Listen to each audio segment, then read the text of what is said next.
hello लोगोफोर गिबियावनो बयखौबो खुलुमबाय नोंथांमोनखौ आंनि बे गोदान भिडिअ बयखौबो बरायबाय लोगोफोर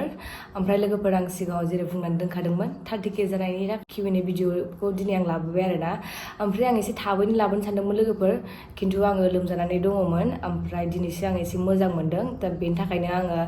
बानायथारबाय आरोना लोगोफोर मोजां मोननाय लोगो लोगोनो ओमफ्राय दाबो एसे बिदिनो मा होनोमोनलाय बिदिनो दुरबल मोननायफोरा दंबावो आरोना बारा मोजाङै थिग जाजोबाखै ओंखायनो दखानावबो थांनो हायाखै आङो दाबो होआ माया नोंसोरबो आंखौ थगायदों सानगोन ना ओमफ्राय दिनै लाबोथारबाय आं लोगोफोर ओमफ्राय मा होनोमोनलाय आं कुइसनफोरखौबो दाख्लैफोर नायखायाखैनो अबेबा जिखुनु जाया दासो आं स्क्रिनशट खालामदों अबेबा एखे कुइसन जानायफोरखौ आङो जिखुनु जाया सोरबा सासेनिखौ होलांसै नायलांबानो जाबाय आरो सोरनिखौबा नुसनफ्लाङाबा ओरैबायदि बुरजाना कुइसनाबो 100थाफोरनिबो बारा आरोना ओमफ्राय आङो सोरनिखौबा होनो हास्लाबाबा होलांनो हायासैबा जिखुनु जाया आं गिबियावनो निमाहा बिग्रोखाबाय होमबा आं लोगोफोर भिडिअखौ सुरु खालामसै सुदेमसा सोरगोयारिया कंग्रेचुलेसन आब' 30K जानायनि आसा खालामो थाबैनो 50K जागोनखौ ओमफ्राय आब' फुजाया नोंनि बेस्ट फ्रेन्ड नामा सानैबो आंनि फेभरेट एक्ट्रेस आब'मोन थेंक इउ आगै ओमफ्राय फुजाजों आंजोंहाथ' गोबाव समनिफ्रायनो जों सानैजों लोगो आरोना जों सानैजों मोजां लोगोआनो ओमफ्राय निबा बर'आ सोंदों आब' नोंसा न'आव सोर सोर दं आरो आदा निफुमोनहा बिदा फंबाय खैजोन दं जोंनि न'आवहाय बाबा मा आब' आदा आं आरोना जों गासै साबा ओमफ्राय फंबाय खैजोन दं बेना बिदि फंबाय गैया बिनानाव दङ बेना सासे ओमफ्रायो मोनजिल नार्जारिया आंनाव बियो गासै 8था कुइसन सोंहरदों आरोना आब' नोंनि जोनोम गामिया मा आंनि जोनोम गामियानो जाबाय बनरगाव नलबारि क'क्राझार डिस्ट्रिक्टनि आरोना माने नलबारि होनोबा डाइरेक्ट मानसिफ्रा बै नलबारिखौसो सानो बेनि थाखायनो आं बनरगावखौ होफादेरो आरोना नोंनि फरायनाया बेसे आब' आंना MA जोब्बाय आगै नोंनि जोनोम मायथाइया बेसेबां आब' आंनि जोनोम मायथाइयाथ' अरिजिनेलथारा आंना 1999 ओमफ्राय आङो माने मेट्रिक होनायावथ' जोंना गोदोहाय बारायोमोन नालाय ओमफ्राय आंना दा गासिबो डकुमेन्ट्सआव 98 आरोना नोंनि न'खराव सोर सोर दं आब' बेनि एन्सारखौथ' आं दासो होखांखाबायमोन थेवब्लाबो आं खिन्थाबावनोसै जोंनि बाबा मा आब' आदा आं जों साबा गासै ओमफ्राय आब'नि फेभरेट ओंख्रिया मा फेभरेट ओंख्रिया आंना जाहैबाय नारजिजों अमाजों आरोना माने आं ओरैबायदि गोथाव मोनो बिसोर मानेनि माबा कम्बिनेसनखौ मिलायनायखौनो ओरैबायदि हिट मोनखायो आरोना आङो ओमफ्राय अमाजोंनो जिखुनु जाया ओंख्रि सङा मानो आं गोथाव मोनजोबो आरोना आं दासो मुलि जादोंमोन नालाय लोगोफोर ओंखायनो बिराद माने गोलोमस्रावगासिनो आङो नों मा मबाइल लायो आब' आंहाथ' सिगां मबाइला जाहैबाय नैबेमोन वान प्लासमोन आरोना ओमफ्राय बे मबाइला आंना बेटारिया गाज्रि जादोंमोन खोमा हारसिङैनो अफ जायो अन जायो दाबो बिराद बानायबायबो आङो बानायनायाबो माने मोजां जायाखै आरोना बेनि थाखायनो आङो दा ब्लगिंबो खालामग्रा जाबाय नालाय बेनि थाखायनो आङो iPhone 15 लाबाय आरोना बावाखै लानायाबो नोंनि फेभरेट गेमा मा आब' फेभरेट गेम दाथ' आङो गेमखौहाय लुड' गेलेगासिनो आरोना आं सिगाङावहाय मोनसे घटना दं आरोना गेम गेलेनायावहाय आं सिगाङावहाय मबाइल लेजेन्ड गेम गेलेयोमोन आरोना ओमफ्राय ओरैबायदि एडिक्टेड जादों आङो ओरैबायदि गेलेयै आंना मेगनानो मा होनोमोनलाय बोरैबा आं सान हर मिथिलामोन आरोना गेलेनायखौनो मेगना ओरैबायदि आलौजोबनानै आङो सानसे माने सान्दुंखौ नायनो हायि जालायदों डक्टर नायजालायनांदों आरोना बे दिननिफ्रायनो आं गेम गारबायमोन ओमफ्राय दा ओरैनो थास्लायस्लाय दखानफ्रावबो ओरैनो एखमबा समावहाय कास्टमारफोर फैयाना ओरैनो थास्लायस्लाय जायो नालाय ओंखायनो लुदु गेलेलाबायो आं दा ओमफ्राय नोंनि जिउनि थांखिया मा आब' जिउनि थांखियाथ' दाथ' मोनोब्लाथ' गभर्नमेन्ट जबफोर आङो नागिरगासिनोखाबो जे बिजनेस खुलिनानै दं बे आंनि बिजनेसखौ आं बोरैजाय दावगालांहोनो हायो देरसिननिफ्राय देरसिन खालामनो हायो दा बेनोसै आरोना आंना टारगेटआ लाइफआव सेटेल जानो हाबानो जाबाय सरस्वती दैमारिया आब'आ माब्ला जुलि जागोन आब' नोङो खानायाव मा सेम्पु आरो अइल इउज खालामो अन्नानै एन्सारखौ मोनगोन होनना आसा थाबाय आङो जुलिखौहाय माला जागोन आंथ' दा बेखौ सानथ'वाखै आङो लाइफआव सेटेल जाग्रोनि बिनि उनावहाय आं सानगोन आरोना आंथ' जुलिखौ बेबायदि लाखुमानाय मानाय बिदिथ' आं जानाय नंखाया आं जेब्ला जागोन होमब्ला आं नोंथांमोननो शेयार खालामखागोन आरोना लोगोफोर ओमफ्राय आङो माने दा सानथ'वाखै खिन्थु साननांगौआथ' बयनाबो दिन फैयो जेब्लानाखि आं सानगोन होमब्ला नोंथांमोननो आं शेयार खालामगोन आरोना ओमफ्राय खानायाव मा सेम्पु इउज खालामो होनोना आङो खानायाव दा ट्रेसिमि सेम्पु इउज खालामगासिनो दङ ओमफ्राय वेल माने आं थावखौनो फुनखाया आङो ओरैनो एखमबा समावहाय खानाया एसे बारा एसे राफ जायोना बेबायदि समाव आङो खानायखौहाय माने थाव नालेंखरखौ फुननानै खर' लोबनायनि सिगां थाव नालेंखरखौ फुननानैसो खर' लोबो आरोना बिदिल' खालामो आं खिन्थु जेबो थाव फुना आङो ओमफ्राय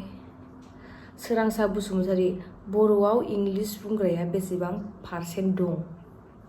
बेखौथ' आङो मा होननो हाबावनो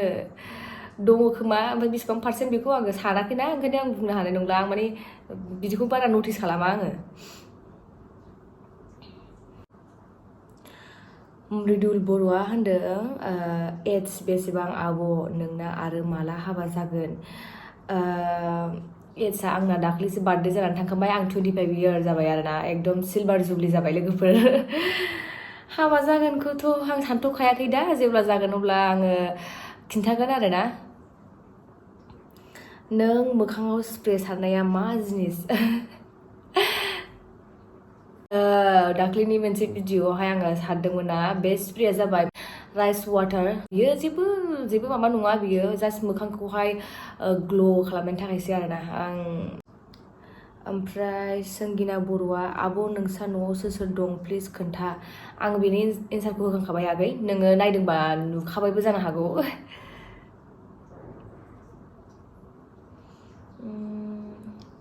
बोहै एन दखाना माबे खाथियाव आब' दखानाथ' जाहैबाय आंना क'क्राझाराव बेखौथ' नोंसोरो मिथिखायो जानांगौ ओमफ्राय दखाननि लकेसनानो जाहैबाय आंना जाय क'क्राझारनि बिसोरसो मिथिगोन आरोना ओमफ्राय अबेबा गोजाननियाथ' बोरै मिथिबावनो बिसोरो आं लकेसनखौ खिथायोब्लाबो जिखुनु जाया मा होनोमोनलाय डन बस्क' स्कुलनि टार्निंआवनो आरोना आंना माने एकदम मेन र'डआवनो आरो दा मोनसे गोदान मलबो अपेनिं जाबाय बे मलनि ओरै अपोजिटआवनो ओमफ्राय क'क्राझारनि खाबा जुदि लाजिज पिज्जा रेस्टुरेन्ट बेखौबो मिथिखागोन बेथ' सिगांनिफ्रायनो दंखायो बेनि ओरै अपोजिटआवनो आरो आंना रबिन बर'आ आब' फुजाया बबेनि प्लिज रिप्लाइ आब' बेबो क'क्राझार डिस्ट्रिक्टनियानो मा होनोमोनलाय गसाइगावनि आरोना बियो सोमदोन बिटिवाइ आब' माला हाबा जागोन नों आयु आंखौ बिराद माने हाबा जागोनखौ माला हाबा जागोन बेखौ मिथिनो थाखाय बिराद बयबो एक्साइटेड खोमा बिराद बिदि माला हाबा जागोननि माबाखौनो बिराद नुबाय आङो नै जेब्ला जागोन अब्ला खिथागोन आङो र' नेनानै थाथ' हिरा ब्रह्मआ सोंहरदों आंनावहाय आब' आंनिफ्राय मोनसे कुइसन आइ आरो बाबाजों उन्दैयाव बुजाफेरगोन ना फेराखै रिप्ले हरखा आब'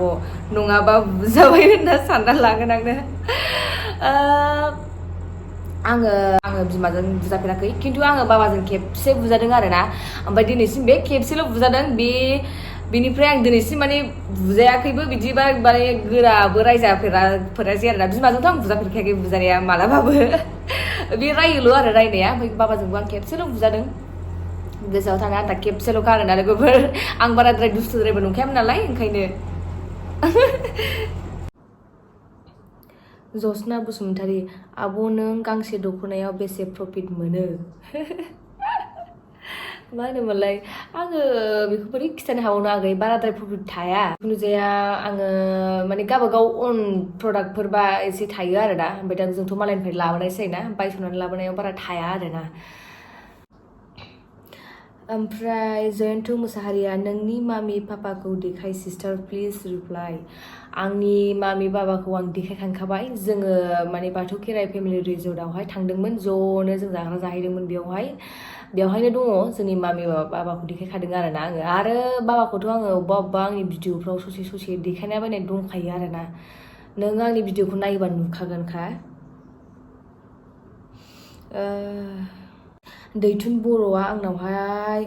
बिराद बुरजा कुइसन हरदों बियो आं मोनसे फरायलांनानै एन्सार होनोसै आब' नों बेसेबांसिम फरायनाय बेखौबो आं एन्सारखौ होखांखाबाय नोङो नायदोंबा नुखासिगोन आरोना आगै आरो आदानि फुजों माब्ला आरो माबोरै लोगो मोनलाया रिलेसनशिपआव थानायाव आरो सोर प्रप'ज खालाम जेनग्रोनाय मा होनोमोनलाय बोरै लोगो मोना मारै बेफोरबायदि स्ट'रिखौ खिथायोबा बिराद गोबाव जागोन आगै ओंखायनो आङो बेनिखौ मालाबा होनो नांगौबा उनावहाय खिथागोन आङो नोंनि गामिया मा गामि आब' जोंनि गामिया जाबाय क'क्राझार डिस्ट्रिक्ट बनरगाव नलबारि आरोना माने बिदि गोलावै खिथालाङाबानो बुजिनाय नङाबा नलबारि होननानै खिथाबा मा नलबारि बबेनि नलबारि बेबा बिदि सानोना आगरा नोंसोर सानैजों खुलिनाय नामा आब' थारमाने जोंनि फुजा आं जोंखौ बुंदों नामा औ जों सानैजोंनो खुलिनाय आरोना रुमाव सोर थायो आब' नोंजों जोंथ' रुमावहाय जोंनि आब'जों आंजोंनो थायो ओमफ्राय बियो अलंबार बिटिवाइआ बिनानाव नों मेट्रिक आरो हायार सेकेन्डारियाव बेसेबां पार्सेन्ट मोनामोन अन्नानै रिप्लाइ आङो मा होनो आदा आङो फरायनायाव बाराद्राय गाज्रिबो नङा बाराबो मोजांबो नङा मिडियामनि आरोना आङो मोननैयावबो सेकेन्ड डिभिजन थांदों ओमफ्राय पार्सेन्टआ बेसेबांमोन आं बेखौ खिथाला आरोना गितानजुलि बर' आब' नोंनि जोनोम गामिया बबेयाव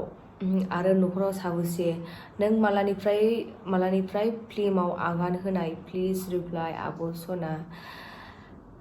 जोनोम गामिया बबेयाव बेखौथ' आं खिथाखांखाबाय ओमफ्राय बिनि उनावहाय न'खराव साबेसे बेखौबो आं खिथाखांखाबाय ओमफ्राय नैबेखौ आङो एन्सारखौ होआखैमोन नालाय बेनिखौ होनोसै आरोना नों मालानिफ्राय फिल्म लाइनाव आगान होजेना आं फिल्म लाइनाव आगान होजेननाया जाबाय 2015 आरोना आगै आं फार्स्ट मिउजिक भिडिअ खालामदोंमोन बिनि उनावहाय आं 2016 आवहाय मोदै मुभि खालामदोंमोन आरोना ओमफ्राय आब'नि एजआ बेसेबां बेखौबो खिथाखांखाबाय आङो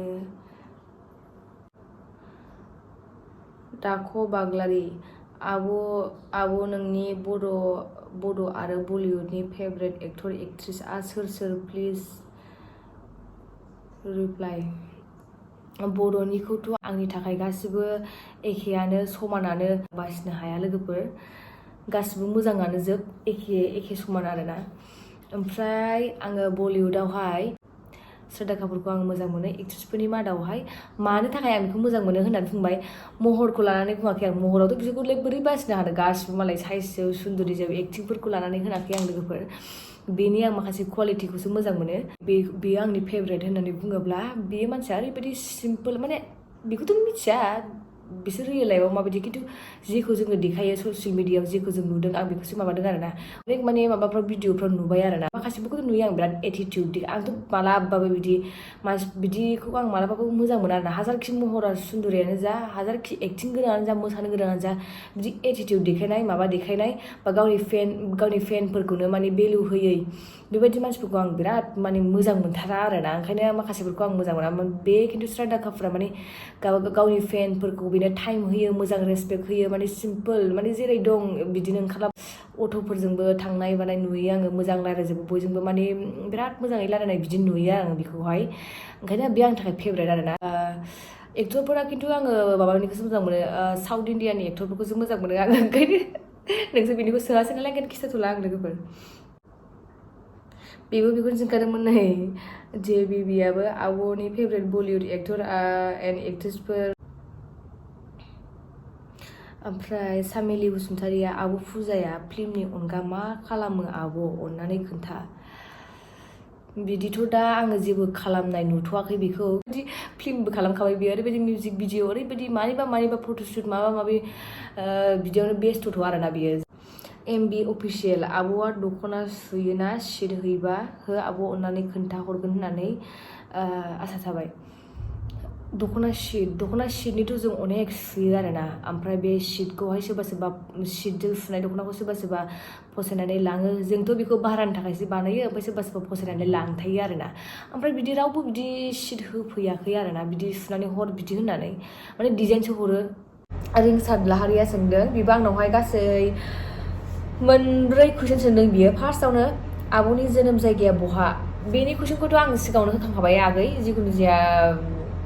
सिगांनियावनो नों मिथिखाबायबो जानो हागौ ओमफ्राय न'खराव गासै साबेसे दं आब' बेनिखौबो आं दासो होखांखाबाय जोंना गासै 7 ओमफ्राय आब'आ बेसे फरायनाय बेखौबो आं होखांखाबायानो माने कुइसनानो एखेयानो आरो बांसिनानो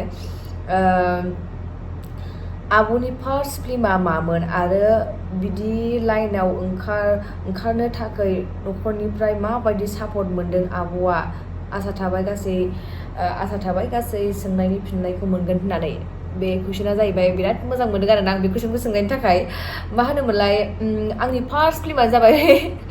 मोदै आरोना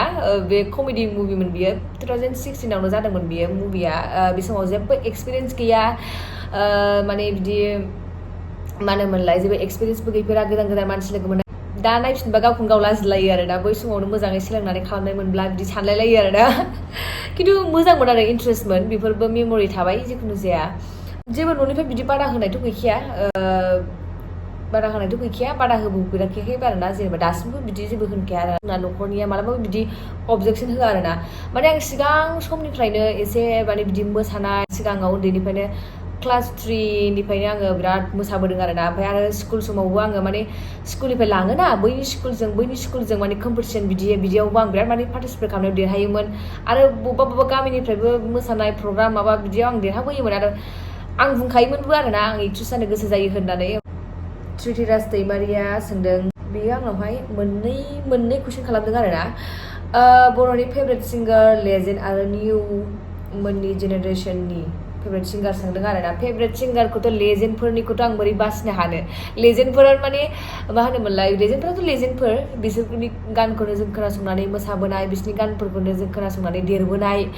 ओमफ्राय आंथ' कालचारेल लाइननि मानसिखा आंथ' गासिखौबो माने मोजां मोनजोबखायो आरोना आं गान खोनासंनो बिराद मोजां मोनो आं एखमबा समाव लेखा फरायनायाव आं मेथ्सफोर सानोबा गान खोनासंनानैसो सानखायोमोन आरोना आङो ओमफ्राय सिगांफोरनिखौथ' बासिनो हाखाया गासिबो आंनि फेभरेटखा आरोना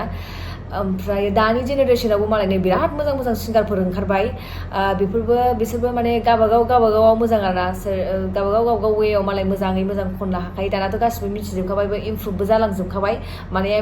बयबो मोजांजोब आरोना गान मोजां ओंखारबानो गान गोदान ओंखारबानो खोनासंखायो नालाय जोङो माने आंनि थाखाय बयबो मोजांजोब आरोना ओमफ्राय फेभरेट फावखुंग्रि बेबो आंनाव फेभरेट बिदि आं बासिनाय जाफेराखै आरोना खिन्थु सिगांनिफोराथ' फुराना जेनेबा लेजेन्डफ्राथ' लेजेन्डफोरखासै दाबोथ' बिराद मोजां एक्ट्रेस ओंखारबाय सोरखौ बासिनो हानो ओरैबायदि साइजबो गोदान ओंखारगासिनो दङ आगैमोनबो बिराद मोजांनो बयबो आंनि थाखाय फेभरेटखा आरोना बड'लेण्ड नार्जारिया सोंदों आरोना कंग्रेचुलेसन आब' 30K साबसक्राइबार जानायनि आब'आ बेसे फरायनाय बेबो आंनाव मोनथाम कुइसन सोंहरदों आब'आ बेसे फरायनाय आंनि फरायनायखौथ' आङो दहायनो खिन्थाखांखाबाय आगै ओमफ्रायो आब'नि एजआ बेसे बेनिबो एन्सारखौ आं होखांखाबाय ओमफ्राय आब'नि वेटआ बेसे आंनि वेटआ एखमबा बारायो एखमबा खमायो माने जानायनि सायाव आरोना आंना ओरैबायदि माने मोजां जायाब्ला माबाया आरोना दसेनो हामोबो आङो दसेनो एसे बारायोबा बिदिनो खिन्थु आंना 50-51 बिदियाव थाबाय थायो आरोना बिसोर मोननैयावनो माने हाइटजों नायोब्ला एसे आंना बारायबावनांगौसो आरोना बिपुल सोरगयारिया सोंदों आब'नि हाथाया जा साइजखा सानैनाबो माने जों फुजा जाहांजोंबो होनदों आरोना बे हाथाय फेरखंनि माखासे मानसिया बाख्नायो सोरबा बखियो जिखुनु जाया थेंक इउ आगै बाख्नायनायनि थाखाय अनजालु ब्रह्मआ सोंदों आब' नोंसिना मम डेडा मा मावो आरो न'आव सोर दं नों जोबोर किउट आब' सनानो थेंक इउ आगै ओमफ्राय दा जोंनाथ' मिया जेबो मावा बे हाउस वाइफ ओमफ्राय बाबाया टिचार मावो आरोना ओमफ्राय अनजिमा बसुमतारी सोंदों आब' जुमुआ मानो फिल्माव ओंखारथाराखै अननानै खिथा आब' जुमुआ मानो फिल्माव ओंखारथाराखैबाथ' बेखौ आङो जुमुनावसो सोंनांसिगोन बेखौथ' आं बुंनो हानाय नङा मानो होनोब्ला आं बेनावबो दिनैसिम सोंफेरनाय जायाखै माबा मोनसे गावबागाव पार्सनेल माबा थागोन आरोना मालाबा सोंनानै खिथागोन आङो बिउटि ब्लगआ सोंदों आब' नोंनि फेभरेट फुडआ मा फेभरेट फुड मानेथ' आङो जानोनो आं बिराद मोजां मोनखायो आंनो फास्ट फुड बुस्थुफोर आं जाबाय थाखायो नोंथांमोना आंनि ब्लगाव नायोबा नुबाय थाखागोन आरोना जोङो बिराद माने लोगोफोर गोजा बेलासिबाथाय जोङो बिदिनो जाग्रा फास्टफुड माबा माबि जालाहैबाय थायो आरोना बिदिनो मम' चावमिन ललिपप माबा माबि जिखुनु जाया जांक फुडखौनो मोजां मोनखायो आरोना नेहामिया बसुमतारिया सोंदों आंनावहाय बियो आंनावहाय मोनब्रै कुइसन सोंदों नों सिगां क्लास 10 सिमखौ मा मिडियामाव फरायामोन आङो सिगांनिफ्रायनो बर' मिडियामावनो फरायबोनाय ओमफ्रायो HSLC आरो HS आव बेसे पार्सेन्टेज मोना बेखौबो दहायबो सासे माबाया सोंखांखाबाय सासे आगैना आदा सोंखांखाबाय जिखुनु जाया मा होनोमोनलाय पार्सेन्टेजखौथ' आं खिथाथ'ला खिन्थु आंना मोननैयावबो सेकेन्ड डिभिजनसोमोन आरोना HS बबे कलेजाव फराया मा स्ट्रिमाव HS खौहाय आङो क'क्राझार UN एकाडेमियाव फरायदोंमोन ओमफ्राय आंना स्ट्रिमा जाहैबाय आर्टस लादों आङो न'खराव गासै साबेसे आरो बबे गामिनि बेनि एन्सारखौथ' आङो सिगाङावनो होखांखाबाय नालाय बेनिखौ आङो दा होथ'ला आरोना माइदांस्रि बसुमतारिया आब' नोंना मा मेजर आब' फुजा आब'खौ बोरै लोगो मोननाय जुमु आब'आ मा गामिनि आंना मेजरा जाहैबाय आं पलिटिकेल साइन्स लादोंमोन ओमफ्रायो फुजाजों आंजोंआ लोगो मोननाया जाहैबाय जेब्लानाखि बे क'क्राझाराव थाफैयो आरोना आंनि सासे आब' सिनायनायाबो बेखौबो सिनायो आंखौबो सिनायोमोन आरोना ओमफ्रायो मा होनोमोनलाय बे आब'आ माने बे गावसिनि गामिनिमोन नामानो थांनोबा फुजा एक्ट्रेसनि रुमाव थांनो होननानै लिंनानै लांदों आरो आंखौहाय ओमफ्राय बिनिफ्राय थांबाय आङो बेवहाय जों सानैजों रायलायलायबाय माने जों सानैजों रायलायलायबाय मालायबाय माने बिराद मोजाङै रायलायलायबाय आरोना फार्स्टआव सानदोंमोन आंहा एक्ट्रेसलाय बे समावथ' माने जोंबोथ' गोदान गोदान ओंखारजेननायसोमोन ना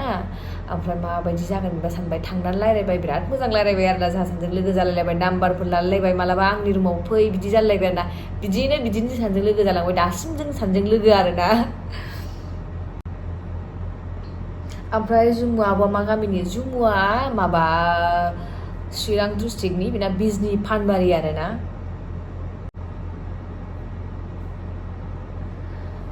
मा होनोमोनलाय कुइसनानो गासिबो एखेयानो जाजोबखाबाय नालाय लोगोफोर बेनि थाखायनो आङो मा होनोमोनलाय नोंथांमोननि कुइसननि एन्सारखौ आङो होजोब्बायानो बांसिनानो ओमफ्राय बबेबा कुइसनखौ आङो मा होनोमोनलाय नागिरदोंमोन आङो ओमफ्रायो एखे मोनगासिनो दं आरोना आङो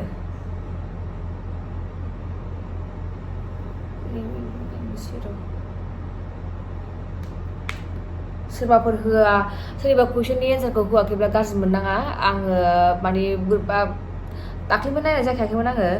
खुब माबायाबो जा बुरजा जाबायना कमेन्टआबो जा बुरजा जाबायना ओंखायनो आङो सेलेक्ट खालामस्लाबनो हायासै आरो माखासे आंनि खाथियावनो एखेखौनो मोनगासिनो आरोना ओमफ्राय थेवब्लाबो आं एसे नागिरनायबावनि आरोना माखासेयाथ' ओरैनो कंग्रेचुलेसनानो बुंहरबाय थाखादों आंखौहाय जाय आंखौहाय माने कंग्रेचुलेसन होनहरदों आरो जाय आंखौ सापर्ट खालामदों बिथांमोनखौबो आङो खेबसेबाव आरोबाव बुंबावो थेंक इउ आंखौ बिदिनो सापर्ट खालामलांबाय थादो थाबैनो माने 50K जाथोंसै आरोना आंना